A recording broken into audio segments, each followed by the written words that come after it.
سرکار کا ایک نعرہ ہے، پڑھے گا انڈیا بڑھے گا انڈیا، لیکن کیا ایسی صورتحال یا ایسے حالات میں وہ بچے پڑھ سکتے ہیں جن کے پاس اسکول سینکشن ہو لیکن اسکول کی عمارت نہ ہو، جنہیں کوئی شیلٹر جو ہے وہ نہ ملے، ان بچوں کو ویسا ماحول نہ ملے، ویسا انفراسٹرکچر جو ایجوکیشنل انسٹیٹیوشنز کا ہوتا ہے وہ نہ ملے، تو کیسے آگے پڑھیں گے اور کیسے آگے بڑھیں گے یہ بچے؟ آپ میرے پیچھے یہ جو دیکھ رہے ہیں تصویر، یہ کوئی عمارت کسی گھر کا یہ نقشہ نہیں ہے جو زمین دوز ہوا ہے، بلکہ یہ ایک اسکول ہے۔ یہ ایک اسکول کی عمارت ہے جو سال 2002 میں سینکشن ہوئی، 2006 میں اس کا کام چلا اور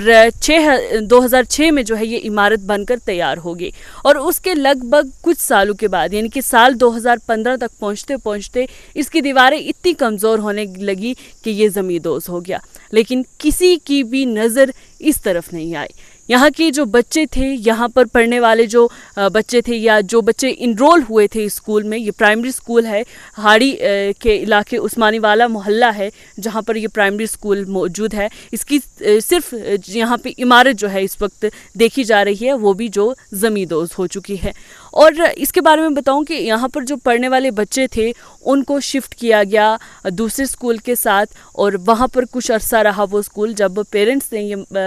شور شرابہ جو ہے اٹھایا، یہ کہا گیا کہ ہمارے بچے جو ہیں ان کو بلڈنگ دینی چاہیے، ان کو بلڈنگ دی جائے، ان کو ویسا ماحول جو ہے پڑھائی لکھائی کا دینا چاہیے جہاں پر وہ بچے پڑھیں گے، لکھیں گے اور آگے بڑھیں گے۔ لیکن بدقسمتی یہ رہی کہ کسی بھی نہ ہی سرکار نے اس طرف توجہ دی، نہ ہی انتظامیہ نے اس طرف توجہ دی۔ یہ اسکول جو ہے وہ لاوارثوں کی طرح آج دن تک پڑھا رہا ہے۔ آج دن تک جو ہے اس کا یہی حال ہے کہ اس کی بلڈنگ گری ہوئی ہے۔ کوئی بھی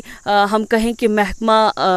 ایجوکیشن جو ہے، محکمہ تعلیم جو ہے، اس کی جانب سے کوئی بھی افسر جو ہے یہاں پر نہیں آیا جس نے یہ دیکھا ہو، جس نے یہ محسوس کیا ہو کہ یہاں کے لوگوں کو اس اسکول کی بلڈنگ نہ ہونے سے کتنی پریشانیاں ہیں۔ اس اسکول کو جب شفٹ کیا گیا، بعد میں شور شرابے کے بعد پیرنٹس نے جب شور شرابہ کیا تو اس کے بعد اس اسکول کو واپس یہاں پر لایا گیا، ان بچوں کو واپس لایا گیا، لیکن ان کے سر پر چھت نہیں تھا۔ یہاں مقامی لوگوں کی جانب سے جو ہے دیکھا گیا، یہ صورتحال جب دیکھی گئی تو یہاں پر قریب میں ایک گھر جو ہے ذاتی طور پر جس کا گھر تھا، انہوں نے یہاں پر جگہ دی، ان بچوں کو جگہ تھی، اور اسکول آج کسی شخص کے گھر پر جو ہے وہ رکھا گیا ہے، لیکن کوئی بھی اس کا والی وارث نہیں ہے، کوئی بھی اس پر توجہ دینے والا نہیں ہے۔ اس کے بعد اس اسکول کے بننے کے کئی عرصہ بعد جو ہے یہاں پر باتھ روم بنایا گیا، وہ بہرحال ابھی برقرار ہے، تالا لگا ہوا ہے لیکن ابھی ہے۔ لیکن وہیں پر اگر بلڈنگ کی بات کریں تو بلڈنگ کو بنانے والے یا بلڈنگ کا ٹھیکہ دینے والوں کو بھی اس چیز کا احساس نہیں ہوا کہ یہ اسکول جو ہے اس طرح اس پر مٹیریل لگایا جائے، اس طرح اس کو بنایا جائے کہ کم سے کم اس کی 10 سال عمر ہو۔ لیکن اگر عمر ہونے کے بعد بھی یہ گر جاتا ہے تو اس کے بعد اس کی مرمت کرنے کی ضرورت جو ہے کسی کو محسوس نہیں ہوئی۔ کسی نے یہ نہیں سوچا کہ اس اسکول کو اس طریقے سے لاوارث نہ چھوڑا جائے، اس اسکول کے جو بچے ہیں یا جو بچے اس میں انرول ہیں ان کو مشکلات نہ دیکھنی پڑیں، تو ایسے میں اسکول کو دوبارہ سے جو ہے وہ کھڑا کیا جائے یا دوبارہ سے اس بلڈنگ کو بنانے کی کوشش کی جائے۔ ایسا کوئی بھی ذریعہ جو ہے وہ دیکھنے کو نہیں ملا۔ آج 10 سال کے قریب کا یہ وقت ہے، لیکن ابھی بھی کسی کی نظر اس طرف نہیں جاتی۔ آپ اگر دیکھیں گے سامنے یہ راستہ ہے اسکول کا، یہ پہلے بھی ایسا ہی تھا، یہ آج بھی ویسا ہی ہے۔ ٹھیک 2006 میں جب یہ اسکول تعمیر کیا گیا تھا، اس وقت بھی اسکول کا راستہ یہ تھا۔ اس راستے کو سے جو ہیں وہ بچے اسکول میں انٹر ہوتے تھے، یہ اسکول تھا، اسکول کی جگہ ہے اور اسکول میں آیا کرتے تھے۔ وہیں اگر میں بات کروں تو یہ یہاں پر پلے گراؤنڈ ہے جہاں پر اسمبلی بھی ہوتی تھی، جہاں پر بچے کھڑے ہو کر اسمبلی جو ہے وہ کیا کرتے تھے۔ اور یہاں سے ایک اور راستہ میں آپ کو بتانا چاہوں گی، یہ ایک اور راستہ ہے یہاں پر جہاں سے بچوں کا جو ہے آنا جانا ہوا کرتا تھا۔ یہ راستہ بچوں کے آنے جانے کے لیے تھا، اور یہ آج سے 10 سال، لگ بھگ 8 سے 9 سال پہلے بھی ایسا ہی تھا، اور آج بھی یہ راستہ ویسا ہی ہے۔ لیکن بدقسمتی یہ رہی کہ اس طرف نہ ہی کسی سیاستدان نے توجہ دی، نہ ہی سرکار نے توجہ دی، اور نہ ہی انتظامیہ کو اس چیز کی ضرورت محسوس ہوئی کہ یہاں میں پڑھنے والے بچے، اس علاقے کو کسی اسکول کی ضرورت ہے، کسی تعلیمی نظام کی ضرورت ہے، کسی تعلیمی ادارے کی ضرورت ہے، یا ایسی کوئی بلڈنگ ہو جہاں پر بچوں کو یہ ماحول دیا جائے کہ جہاں پر وہ تعلیم حاصل کر سکے بنا کسی خوف، بنا کسی ڈر کے اور بنا کسی پریشانی کے۔ لیکن یہ اسکول کی بلڈنگ آج صاف صاف ظاہر کرتی ہے کہ کس طریقے کے حالات جو ہیں ان لوگوں نے دیکھے ہیں اور کس طریقے سے ان لوگوں کو نظر انداز کیا گیا ہے۔ یہ اس علاقے کی اگر بات کروں تو آس پاس بہت ساری میجورٹی ہیں، 60 سے 70 جو ہیں وہ گھر ایسے ہیں جن کے بچے پرائمری اسٹوڈنٹس ہیں، جن کو ضرورت ہے کہ پاس کے اسکول ان میں ہو، ان کے پاس قریبی اسکول ہو جہاں پر وہ تعلیم حاصل کریں، کیونکہ یہاں پر روڈ کنیکٹیویٹی کے کوئی ہم کہیں کہ سہولت نہیں ہے کہ روڈز اچھی ہوں گی، وہ دور دراز کے اسکولز میں جا کے تعلیم حاصل کریں گے۔ تو ایسے میں جو پرائمری اسکولز ہیں یہاں پر ان کی اتنی خستہ حالت ہے کہ وہاں پر آپ جائیں گے، اس کا انفراسٹرکچر دیکھ کر آپ کو یہ محسوس ہوگا کہ واقعی یہ اسکول ہے۔ تو ایسے میں انتظامیہ کو جو ہے وہ سمجھنے کی بے حد ضرورت ہے کہ جہاں پر آپ پڑھے گا انڈیا، بڑھے گا انڈیا کے نعرے لگاتے ہیں، تو کیا وہاں پر یہ اس چیز پر غور کرنے کی ضرورت نہیں ہے کہ ان بچوں کو ویسا ماحول دیا جائے، ان بچوں کو وہ انوائرمنٹ دیا جائے جہاں پر ان کو پڑھائی لکھائی کرنے میں مزہ آئے، پڑھائی لکھائی کر سکیں بنا کسی پریشانی کے، یا جس طریقے کے پلے گراؤنڈس دیے جاتے ہیں اس طریقے کی جو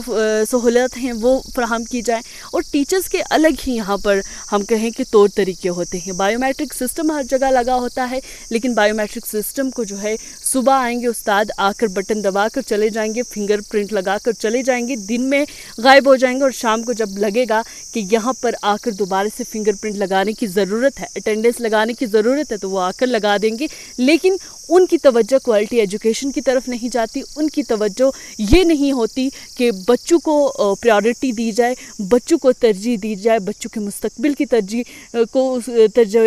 جو ہے وہ دی جائے۔ لیکن اسکول کے حالات جو ہیں وہ صاف صاف ظاہر کرتے ہیں یہاں کے کہ کس قدر ہمارا ناقص نظام ہے، کس قدر ہم تعلیمی نظام کو لے کر لاپرواہ ہیں، نظر انداز کرتے ہیں، اور کس طریقے سے سرکاروں کو اس چیز کا فرق نہیں پڑتا کہ ہمارے علاقے کے بچے جو ہیں وہ کن مشکلات میں پڑھتے ہیں، پڑھائیاں کرتے ہیں۔ جن بچوں کو بہت شوق ہوتا ہے پڑھائی کرنے کا، کیا وہ ایسے علاقوں میں آئیں گے جہاں پر ان کے پاس انفراسٹرکچر نہیں، ان کو مجبوراً باہر نکلنا پڑتا ہے۔ اور یہ سوچنے والی بات ہے کہ ایسے ماحول میں پڑھنے والے بچے کیا شہر کے ان بچوں سے کمپٹیشن کر سکتے ہیں جہاں پر بہترین انفراسٹرکچر ہوتا ہے، جہاں پہ پرائیویٹ اسکولوں کا بول بالا ہوتا ہے، پرائیویٹ اسکولز میں جو بچے پڑھ رہے ہوتے ہیں، اچھا انفراسٹرکچر ان کے پاس موجود ہوتا ہے، اچھا انوائرمنٹ ان کے پاس موجود ہوتا ہے، اچھی فیکلٹیز ان کے پاس موجود ہوتی ہے۔ تو کیا ایسے ماحول میں یا ایسے بچوں کے ساتھ گاؤں کے وہ عام بچے جو ہیں وہ کمپیٹ کر سکتے ہیں؟ یہ سوچنے والی بڑی بات ہے۔ بہرحال یہ اسکول ہے ہاڑی کے عثمانی والا محلے میں، پرائمری اسکول، جس کی بلڈنگ سال 2016 میں زمیندوز ہوئی۔ اس کے بعد کسی نے بھی توجہ نہیں دی، اس کے بعد کسی نے بھی یہ سوچنا جو ہے وہ گوارا نہیں سمجھا کہ اس کے اوپر دھیان دیا جائے، اس بلڈنگ کو دوبارہ بنایا جائے، یا ان بچوں کے بارے میں سوچا جائے جو بچے اس اسکول کو چھوڑ کر کسی مقامی جو کوئی شخص ہے اس کے گھر پر رہ رہے ہیں، وہاں پر پڑھائی کر رہے ہیں، وہاں پر اسکول کا ایک سلسلہ جو ہے شروع کیا ہوا ہے، اور ڈور ان کی کلاسز ہوتی ہیں، انہیں کھیل کا نہیں پتہ، کود کا نہیں پتہ، انہیں یہ نہیں پتہ کہ بہتر انفراسٹرکچر کیا ہوتا ہے۔ تو ایسے میں انتظامیہ کو چاہیے کہ اس کی طرف توجہ دی جائے، اور سرکاروں کو چاہیے کہ جس طریقے سے پڑھے گا انڈیا، بڑھے گا انڈیا کے نعرے لگائے جاتے ہیں، تو ہندوستان میں بہت سارے، یا جموں کشمیر کی اگر خاص طور پر ہم بات کرتے ہیں، یا خطہ پیر پنجال کی ہم خاص طور پر بات کرتے ہیں، بہت سارے علاقہ جات ایسے ہیں جہاں پر آج بھی لوگ پسماندگی میں ہیں، جہاں آج بھی لوگوں کو اچھا تعلیمی نظام نہیں ہے، جہاں آج تک لوگ محکمہ صحت کی اگر دیکھیں تو ان کو ترجیح نہیں ملی ہے اس کی جانب سے، اور جہاں پر ہیلتھ انفراسٹرکچر بالکل ناقص ہے۔ تو ایسے میں ان علاقہ جات کو نظر انداز کرنے کے بجائے جو ہے ان پر توجہ دینے کی بے حد ضرورت ہے، تاکہ ان لوگوں کو بھی اچھا ماحول، اچھا علاج اور اچھی وہ جگہیں ملے جہاں پر وہ اپنے بچوں کو پڑھا لکھا سکے اور جہاں پر وہ اپنا مستقبل سنوار سکے۔ کیا یہ انتظامیہ نہیں دیکھ رہی کہ وہ بچے کس طریقے سے سفر کر رہے ہیں؟ وہ بچے اگر دوسرے اسکول میں جائیں گے انہیں کتنا جو ہے وہ دور پڑے گا؟ یا اس طریقے کے بہت سارے معاملات ہیں جن پر غور و فکر کرنے کی ضرورت ہے۔ الیکشنز میں لوگ اترتے ہیں، دعوے کرتے ہیں، وعدے کرتے ہیں، لیکن جب بنیادی سہولیات سے لوگ محروم ہوں تو کیسے دعوے، کیسے وعدے؟ بہرحال یہ ہاڑی کے عثمانی والے محلے میں پرائمری اسکول ہے جس کی اس طریقے سے خستہ حالت ہے کہ یہ زمین دوز ہو چکا ہے، یہ گر چکا ہے، اس کی بلڈنگ بالکل گر چکی ہے، اور اس کے باوجود بھی جو ہے بچے یہاں پر ہیں، لیکن ساتھ میں ہی ایک گھر ہے، وہاں پر جو ہے اساتذہ آتے ہیں، ان بچوں کو پڑھاتے ہیں اور شام کو واپس چلے جاتے ہیں۔ لیکن انتظامیہ کا کوئی بھی افسر اس علاقے میں نہیں آتا، اس بلڈنگ کے بارے میں نہیں سوچتا۔ 10 سال کا قریب لگ بھگ یہ وقت ہو گیا ہے کہ یہ زمین دوز ہوئی ہے، یہ بلڈنگ، اس پر کسی کی توجہ نہیں گئی، روڈ پر کسی کی توجہ نہیں دی گئی، یہاں پر عام لوگوں کے کیا مسائل ہیں، کیا مشکلات ہیں، اس پر بھی جو ہے آج دن تک توجہ نہیں دی گئی۔ الیکشن سر پر تھے، الیکشن آئے، الیکشن کے دوران جو ہے الیکشنز کے دوران کمپینز ہوئی، کمپینز کے دوران جو ہے بہت سارے سیاسی رہنما جو ہیں یہاں پر آئے، سیاستدان جو ہیں یہاں پر آئے، لیکن کسی نے اس بات پر توجہ نہیں دی کہ یہاں کا ہیلتھ انفراسٹرکچر بہتر کرنے کی بات کی ہو، یہاں پر ایجوکیشنل انفراسٹرکچر بہتر کرنے کی بات کی ہو، یہاں کے بچوں کے مستقبل کی بات کی ہو، یہاں کے نوجوانوں کے مستقبل پر بات کی ہو، ان کے روزگار پر بات کی ہو، یا ان علاقوں کی پسماندگی کو دور کرنے کی بات کی گئی ہو۔ لیکن یہاں پر لوگوں کی جانب سے بھی غلطی کی جاتی ہے۔ جب ووٹ اپنا کاسٹ کرتے ہیں تو اس وقت بھی یہ ذات برادری کو دیکھ کر جو ہے وہ ووٹ کاسٹ کیا جاتا ہے، لیکن جو بنیادی سہولیات جن سے یہ محروم ہیں ان کے بارے میں کبھی بھی بات نہیں کی جاتی۔ ہاڑی کے عثمانی والا محلہ کی یہ بات ہے جہاں پر پرائمری اسکول پچھلے کئی سالوں سے اس کی بلڈنگ نہیں بنی ہے، اس کی طرف توجہ جو ہے وہ نہیں دی گئی، اور بچے جو ہیں وہ خستہ حالت میں ہیں، کسی کے گھر میں اس وقت رہ رہے ہیں، وہاں ان کی کلاسز لگ رہی ہیں، باغیچے میں کلاس روم ہے، آؤٹ ڈور کلاس روم ہے، ان کے لیے اچھا وہ ماحول نہیں ہے جہاں پر وہ بیٹھ کر پڑھ سکے، یا ان کو محسوس ہو کہ ہم کسی اسکول میں، کسی ادارے میں آ کر پڑھائی کر رہے ہیں۔ لیکن توجہ پھر بھی نہیں دی جا رہی، نہ ہی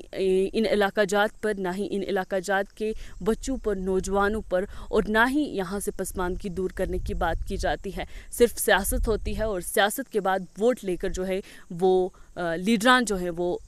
دور ہو جاتے ہیں، نظروں سے اوجھل ہو جاتے ہیں، اور پھر کبھی واپسی کی کوئی راہ ان کی دکھائی نہیں دیتی، اور 5 سال کے بعد یا 10 سال کے بعد جب بھی الیکشن ہوتے ہیں تو ان سیاستدانوں کو دوبارہ دیکھا جاتا ہے، لیکن وہ دعوے، وہ وعدے جو ہیں وہ کھوکھلے کے کھوکھلے رہ جاتے ہیں، اور تعلیمی نظام کو یا ہیلتھ انفراسٹرکچر پر جو ہے وہ توجہ نہیں دی جاتی، عام لوگوں کے کیا مسائل ہیں ان پر بھی بات کبھی کرنے کی جو ہے وہ ضرورت بھی نہیں سمجھی جاتی۔